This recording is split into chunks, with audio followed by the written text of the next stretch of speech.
Châlons-en-Champagne, ville à la fois de sport et de loisirs. Aujourd'hui, on va commencer par un atelier un peu particulier, l'écriture médiévale. Et ensuite, on enchaîne avec le sport local, le basket. Suivez-nous.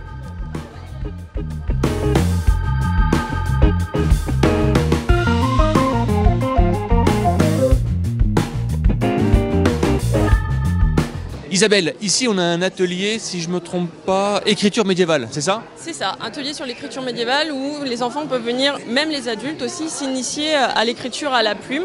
Donc pour commencer, ils écrivent d'abord leur prénom et ensuite on leur demande, ils peuvent repartir avec leur marque-page ou ils colorient leur marque-page qui est spécialisée sur la foire de Châlons-en-Champagne. Donc on a plusieurs modèles et c'est pour la 69e foire de Châlons-en-Champagne. En soi, qu'est-ce que ça a de compliqué ou de difficile d'écrire comme au Moyen-Âge? Ce qui est compliqué, c'est de bien doser l'encre. Parce que très rapidement, on peut avoir ce type de pâté. Ce qu'on appelle des gros pâtés. Des gros pâtés. Donc c'est bien mettre sa plume un tout petit peu dans l'encre. Sinon, ça fait des gros pâtés. Essentiellement des enfants qui s'exercent, des parents, des adultes? Essentiellement des enfants, mais les adultes peuvent venir aussi. Très bien. Merci Isabelle.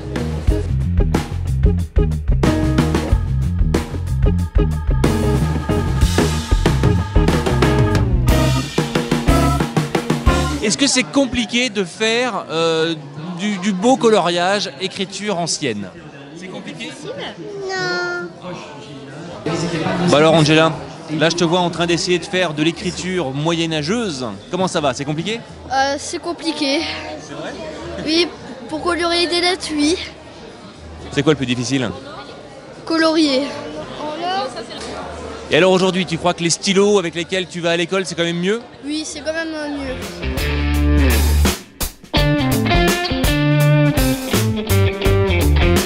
Sur la région de Châlons, un très beau projet a déjà commencé, ou va commencer incessamment sous peu, c'est le projet de complexe aquatique. Complexe aquatique qui se situe sur la commune de Fagnières et qui est pris totalement en charge par la communauté d'agglomération. La première réunion de chantier, ce sera le 10 septembre et la pose de la première pierre, ce sera le 22 septembre à 11h30 sur le lieu. Est-ce qu'on a une idée de la date de livraison à peu près du dossier? Alors d'après l'architecte, c'est 19 mois après la pose de la première pierre. Donc vous avez la date. Dans ce complexe aquatique, qu'est-ce qu'on va trouver globalement? Alors c'est un contexte qui sera plutôt familial et ludique, c'est-à-dire que vous aurez un coin détente avec tout ce qui est jacuzzi, hammam, sauna, luminothérapie, et puis aussi tout ce qui est la partie aquatique, sportive ou pas, qui sera dédiée aux scolaires et puis aussi au club et surtout au public qui a une grande attente sur ce nouvel équipement. Bah, clairement, on a hâte. Clotilde, une petite question sur la partie aquatique justement. Je crois qu'il y a un grand événement qui va se préparer sur Châlons. Absolument, oui, on va avoir le plaisir d'accueillir l'équipe de France de water polo qui va venir s'entraîner d'abord dans un premier temps à Châlons à partir du 21 septembre. Et à partir du 25, ils vont disputer à Châlons, à la piscine olympique, la phase qualificative pour les championnats d'Europe de water polo. Est-ce qu'on sait déjà si c'est un entraînement qui va être ouvert au grand public? Alors les entraînements seront ouverts au public, donc il y en aura 2 par jour, le matin, fin de matinée et fin d'après-midi, donc les horaires seront précisés, on communiquera. Et puis les matchs sont également ouverts au public, mais là donc c'est une entrée payante, 8 € pour les adultes et 6 € pour les enfants. Et bien voilà, merci à toutes les deux, merci, à bientôt. À bientôt.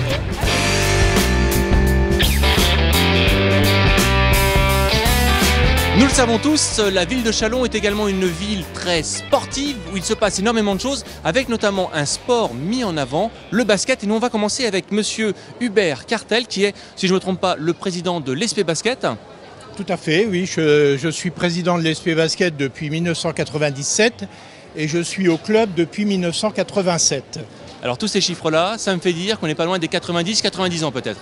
Eh bien, 90 ans, effectivement. Attention, quand je dis 90 ans, je ne parle pas de votre âge. Non, effectivement. D'ailleurs, je ferais très jeune si j'avais 90 ans. 90 ans, effectivement, 2015, 1925. 1925, c'est l'âge de mon père, c'est la date de naissance de mon père et de quelques anciens qui commencent à disparaître. Ils sont de moins en moins nombreux. Et c'est ce qui a motivé le comité directeur du club, de dire il y aura bientôt plus de témoins pour nous parler de cela. Et ça mérite de faire un petit événement, d'autant qu'on a un grand joueur qui est passé chez nous, qui est un peu tombé dans l'oubli, qui est Pascal Dassonville. Et de tout cela est donc né le fameux livre des 90 ans, la fête du club.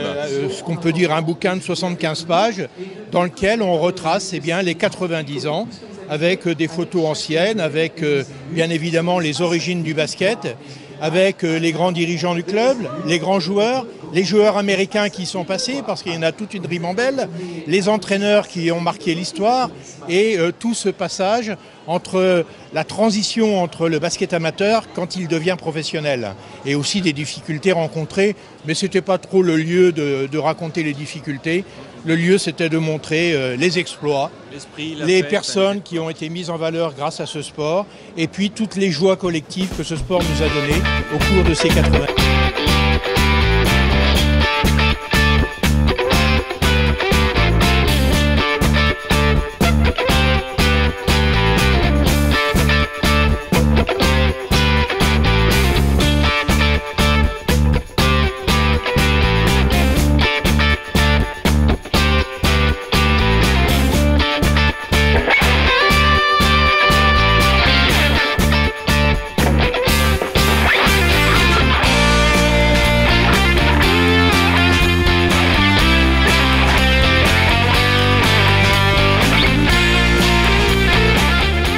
Laurent, la saison 2014-2015 s'est achevée, 2015-2016 arrive. Comment ça s'est passé et comment ça va se passer?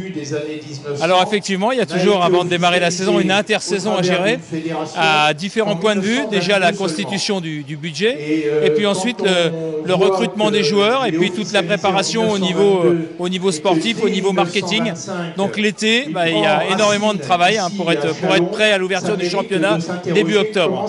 Alors ça s'est très bien passé pour l'instant, puisque on a recruté actuellement déjà 5 joueurs, on a conservé 4, et puis la dernière recrue a été annoncée sur la foire de Châlons. Donc voilà, ça constitue le point d'orgue de notre recrutement, avec, au vu des premiers matchs de préparation, beaucoup de promesses d'une équipe qui doit ambitionner de faire mieux, essayer de faire mieux que la saison dernière.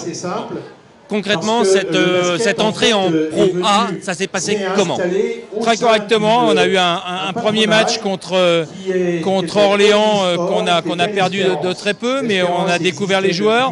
Puis le tournoi de Vittel qui s'est très bien passé, puisqu'on va en finale et on perd de quelques points contre Nancy, avec toujours un joueur intérieur manquant.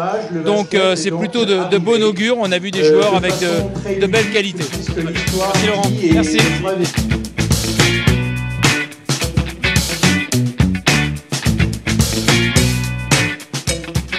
Et voilà, le sport sur Châlons, c'est aussi ça, c'est le sport de la chasse à l'autographe.